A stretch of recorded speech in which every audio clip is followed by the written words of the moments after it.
Hello guys, welcome back to the video. This video is about the solving question paper of IIT JAM Chemistry 2020.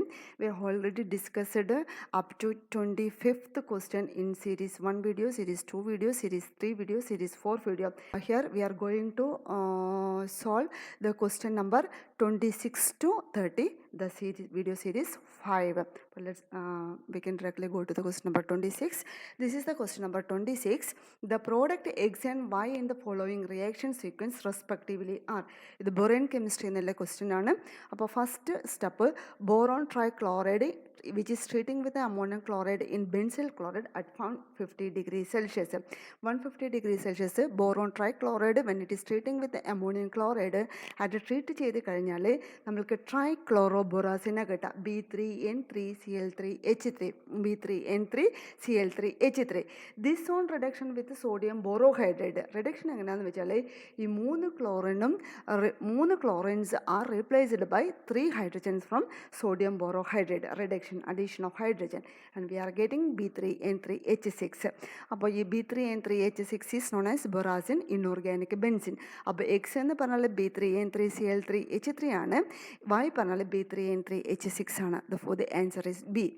The next question number is question number 27. The correct order of the energy of the d orbitals of a square planar complex is. അപ്പോൾ square planar കോംപ്ലക്സിൻ്റെ energy പറയുകയാണെങ്കിൽ എനർജിയുടെ correct order പറയുന്നത് നമ്മൾ octahedral complex വെച്ചിട്ടാണ്. Octahedral കോംപ്ലക്സിലെ Z ഡിറക്ഷനിലെ 2 ലിഗാൻസിനെ complete ആയിട്ട് remove ചെയ്ത് കഴിയുമ്പോഴാണ് നമ്മൾക്ക് സ്ക്വയർ പ്ലാനാർ കോംപ്ലക്സ് സ്ട്രക്ചർ കിട്ടുക. അപ്പോൾ ഇങ്ങനെ കംപ്ലീറ്റ്ലി റിമൂവ് ചെയ്യുമ്പം അവിടെ എനർജിയിലുണ്ടാകുന്ന ഡീവിയേഷന് നമ്മൾ സ്റ്റഡി ചെയ്യുന്നത് ജോൺ ടെല്ലർ ഡിസ്റ്റോർഷൻ്റെ ഹെഡിങ്ങിൻ്റെ ഇടയിലാണ്. അപ്പോൾ when we are removing 2 ligands along the z direction from an octahedral geometry, the complex experience a John Teller distortion. അപ്പോൾ എങ്ങനെയാണ് എനർജി ഡിഫറൻസ് എന്നുള്ളത് നമുക്ക് നോക്കാം. ഫസ്റ്റ് നമ്മുടെ കയ്യിലുള്ളത് ഒക്ടാഹെഡ്രൽ കോംപ്ലക്സ് ആണ്. In octahedral complex in the presence of ligand the d orbitals are split up into 2 d orbitals. 2 energy levels ആയിട്ട് split up ചെയ്യും. One with lower energy level T2G and other with higher energy EG. T2Gയിലുള്ള d orbital dxy dyz and dxz ആണ്. EGയിലുള്ള orbitals dx² - y² and dz² ആണ്. ഇനി John teller ഡിസ്റ്റോർഷനാണ് പറയുന്നത് Z ഡിറക്ഷനിലെ ലിഗാൻസിനെ remove ചെയ്യണം. ഇങ്ങനെ remove ചെയ്ത് complete ആയിട്ട് remove ചെയ്യുന്നത്. When we are trying to remove the ligands along the z direction the energy of the d orbitals are again changed. പറഞ്ഞാൽ z ഓർബിറ്റൽസിൻ്റെ എനർജീസ് ആർ എഗെയിൻ ഡിക്രീസ്ഡ്. കാരണം z ഡിറക്ഷനിലത്തെ ലിഗാൻസിനാണ് നമ്മൾ റിമൂവ് ചെയ്യുന്നത്. അപ്പോൾ സെഡ് ഡിറക്ഷനിലത്തെ ഓർബിറ്റൽസിൻ്റെ എനർജി ഡിക്രീസ് ചെയ്യും. XY ഡിറക്ഷനിലത്തെ energy of the orbitals increase ചെയ്യും. അപ്പോൾ when we are trying to remove the ligands along the z axis, ഈ T2Gയിലത്തെ DXY DYZ DXZ again split up ചെയ്തിട്ട് ഇതിലത്തെ 2 ഇസഡ് ഓർബിറ്റൽസിൻ്റെ എനർജി DXY ഓർബിറ്റൽസിൻ്റെ എനർജിനേക്കാളും ഇൻക്രീസ് ചെയ്യും. ഇവിടെ DXY വേണ്ടത്. അപ്പോൾ DXZ DYZ ഓർബിറ്റൽസിൻ്റെ energy is less than DXY ആയിരിക്കും. Again EG orbitals is again undergoing split up. എന്നിട്ട് DZ² ഓർബിറ്റൽസിൻ്റെ എനർജി ലോവർ ലെവലിലേക്കും DX² - y² എനർജി ഇൻക്രീസും ചെയ്യും. അപ്പോൾ നമ്മളിവിടെ trying to remove the ligands along the z direction ആണ്. When we are completely removed then we are getting square planar complex. അപ്പോൾ energy of the ഓർബിറ്റൽസും ലോവർ എനർജിയിൽ DXZ DYZ both orbitals are same energy. പിന്നെയുള്ളത് ഈ EGയിലത്തെ DZ² energy T2യിലത്തെ DXY, ഇത് XY ആണ്, DXYൻ്റെ ഓർബിറ്റൽസിൻ്റെ എനർജിയിലേക്കാളും ലോവർ പൊസിഷനിലേക്ക് വരും. DXYൻ്റെ എനർജി ഇൻക്രീസ് ചെയ്യും. അപ്പോൾ നമ്മുടെ എനർജി ഓർഡർ വരാം DXZ = DYZ. സെഡ് ഡിറക്ഷനിലത്തെ ഓർബിറ്റൽസിൻ്റെ എനർജി എല്ലാം ലോവർ ആയിരിക്കും than X and Y direction. അപ്പോൾ DXY = DYZ less than DZ² less than DXY less than DX² - y². അപ്പോൾ this is the energy order in square planar. This is the question from Jahn-Teller distortion. Next question is the X and Y in the following reaction respectively are. ഇപ്പോൾ നിങ്ങൾ question നോക്കുകയാണെങ്കിൽ ഇവിടുത്തെ Y ഉള്ളത് നോക്ക്, concentrated nitric acid plus concentrated sulphuric acid Y. ഇത് പറഞ്ഞാൽ it is a nitrating mixture. അപ്പോൾ Y എന്ന് പറഞ്ഞാൽ it is a nitro group NO2 plus. അപ്പോൾ ഇത് നൈട്രേറ്റിംഗ് മിക്സ്ചറാണ്, നമ്മൾ ഓർഗാനിക് റിയാക്ഷനിൽ ചെയ്യുന്നതാണ്. അപ്പോൾ വൈ എന്ന് പറഞ്ഞാൽ it is N NO2 plus, NO2 plus ആയിരിക്കും. അപ്പോൾ ഇവിടെ NO2 പ്ലസ് ഉള്ളത് രണ്ട് ഓപ്ഷനിലാണ്, B and C.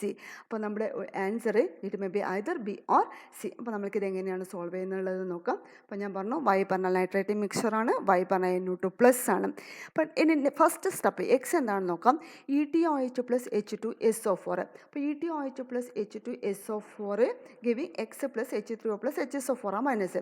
അപ്പോൾ H2SO4 is a strong acid ആണ് which is undergoing ionisation and we are getting H plus plus HSO4 minus.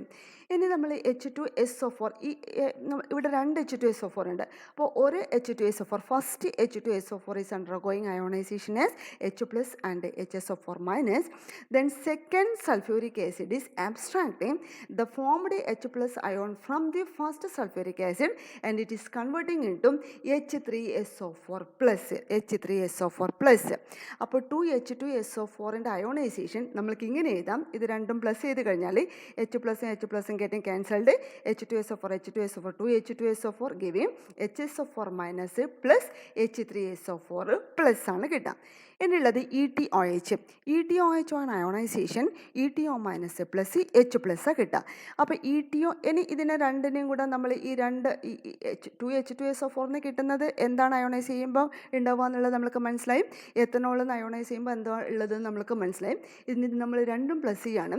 എത്തനോളിൽ നിന്നുള്ള ETO minus plus H plus, sulphuric acid എന്നുള്ള HSO4 minus plus H3SO4 plus ചെയ്ത് കഴിഞ്ഞാൽ ETO ഈ H പ്ലസും HSO4 മൈനസും H plus HSO4 മൈനസും combine ചെയ്തിട്ട് H2SO4 ആവും.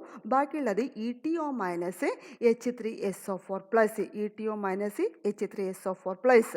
അപ്പോൾ ETO minus SO3H plus H2 ETO H3SO4 rearrange ചെയ്തിട്ട് ഇതിൽ നിന്നൊരു H2O പോവും. H2O പോയി കഴിഞ്ഞാൽ ബാക്കി ETO SO3H, ഇതിൽ നിന്ന് H2SO4 പോയി കഴിഞ്ഞാൽ H2SO4 അയോണൈസ് ചെയ്ത് കഴിഞ്ഞാൽ എഗിൻ H പ്ലസ് HSO4. ഈ H2Oവും H പ്ലസും കമ്പൈൻ ചെയ്യുമ്പോൾ H3O പ്ലസ്. അപ്പോൾ നമ്മൾക്ക് ഇവിടെ ഒരു H3O പ്ലസ് ഉണ്ട്. പിന്നെ HSO4 മൈനസ്, ഇവിടെ HSO4 മൈനസ് ഉണ്ട്. ബാക്കി ETO SO3H, ETO SO3H. അപ്പോൾ ETO SO3H H3O plus HSO4 minus. The answer is C.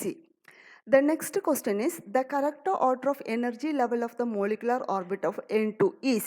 അപ്പോൾ ഇവിടെ തന്നേക്കുന്നത് ഓപ്ഷൻസ് നോക്കിക്കഴിഞ്ഞാൽ നമ്മൾക്ക് തന്നേക്കുന്ന ഓർബിറ്റൽസിൻ്റെ സിമിട്രി വെച്ചിട്ടാണ് ഓപ്ഷൻ തന്നേക്കുന്നത്. ജെറൈഡ് ആൻഡ് അൺജെറൈഡ്. നമ്മൾക്ക് σ1s σ*1s anti bonding anti bonding അങ്ങനെയല്ല തന്നേക്കുന്നത്, സിമിട്രി വെച്ചിട്ടാണ്. അപ്പോൾ ഇവിടെ അറിയേണ്ടത് ഇതേ ഉള്ളൂ. സിമിട്രി വെച്ചിട്ട് നമ്മൾ എനർജി വരയ്ക്കുമ്പം ഫോർ സിഗ്മ ഓർബിറ്റലിന് ബോണ്ടിങ് ഓർബിറ്റൽ ആണെങ്കിൽ ജെറൈഡ് ആയിരിക്കും, ആൻറ്റി ബോണ്ടിങ് ഓർബിറ്റൽ ആണെങ്കിൽ അൺജെറൈഡ് ആയിരിക്കും. സിമെട്രിയിൽ എന്തൊക്കെ ബോണ്ടിങ്ങിലുണ്ടോ അതൊക്കെ സിഗ്മ ഓർബിറ്റൽ ആണെങ്കിൽ എന്തൊക്കെ ബോണ്ടിങ്ങിലുണ്ടോ അതൊക്കെ ജെറൈഡ് ആയിരിക്കും, എന്തൊക്കെ ആൻറ്റി ബോണ്ടിങ്ങിലുണ്ടോ അതൊക്കെ അൺജെറൈഡ് ആയിരിക്കും. ഇനി ഫോർ പൈ ബോണ്ടിലാണെങ്കിൽ പൈ ബോണ്ടിങ് ആണെങ്കിൽ അത് അൺജെറൈഡ് ആയിരിക്കും, പൈ ആൻറ്റി ബോണ്ടിങ് ആണെങ്കിൽ അത് ജെറൈഡ് ആയിരിക്കും. അപ്പോൾ ഇതാണ് നൈട്രജൻ്റെ ഇലക്ട്രോൺ ഫില്ല് ചെയ്യുമ്പോൾ നമുക്ക് കിട്ടുക. σ1s σ*1s σ2s σ*2s 1/3 σs 1*3 ഇത് നമ്മൾ നൈട്രജൻ്റെ ഇലക്ട്രോൺ ഫില്ല് ചെയ്യുമ്പോൾ നമ്മൾ മോളിക്കുലർ ഓർബിറ്റൽ തിയറി വെച്ചിട്ട് ചെയ്യുന്നതാണ്. ഇനി ഇത് ഈ സിമെട്രീനെയും ഈ സ്റ്റാറിനെയും സിമെട്രീനൊക്കെ നമ്മൾ ജെറൈഡ് അൺജെറൈഡിലേക്ക് മാറ്റുമ്പം നമ്മൾക്ക് കിട്ടുക ഇത് σ1 σs പറഞ്ഞാൽ ജെറൈഡ് പ്ലസ് 1 σg, ഇത് 1 സിഗ്മ ആൻറ്റി ബോണ്ടിങ് പറയുമ്പോൾ അൺജെറൈഡ്. അപ്പം അങ്ങനെയെല്ലാം നമ്മൾ സബ്സ്റ്റിറ്റ്യൂട്ട് ചെയ്ത് കഴിഞ്ഞാൽ we are getting the answer is as A. അപ്പോൾ next question 30th question the free haematin in aqueous solution when exposed to dioxygen is finally converted to. അപ്പോൾ ഡൈ ഓക്സിജനുമായിട്ട് ഹിമാറ്റിൻ കൺവേർട്ട് ചെയ്ത് കഴിഞ്ഞാൽ നമ്മൾക്ക് FeO ബോണ്ടാണ് ഉണ്ടാവുക. FeO ബോണ്ട് ഫോം ചെയ്ത് കഴിഞ്ഞാൽ മാത്രമേ പിന്നെ ഇതിന് ഓക്സിജൻ കാരിയറായിട്ട് വർക്ക് ചെയ്യാൻ പറ്റാതിരിക്കും. അപ്പോൾ free haematin in aqueous solution when exposed to dioxygen it is converted into FeO. both Fe are in +3 oxidation state. Peroxide അല്ല വരിക. പെറോക്സൈഡ് പറയുമ്പോൾ ഇത് ബ്രേക്ക് ചെയ്ത് കഴിഞ്ഞാൽ it can again carry oxygen ആണ്. അപ്പോൾ ദ ആൻസർ ഈസ് ഡി. അപ്പോൾ thank U.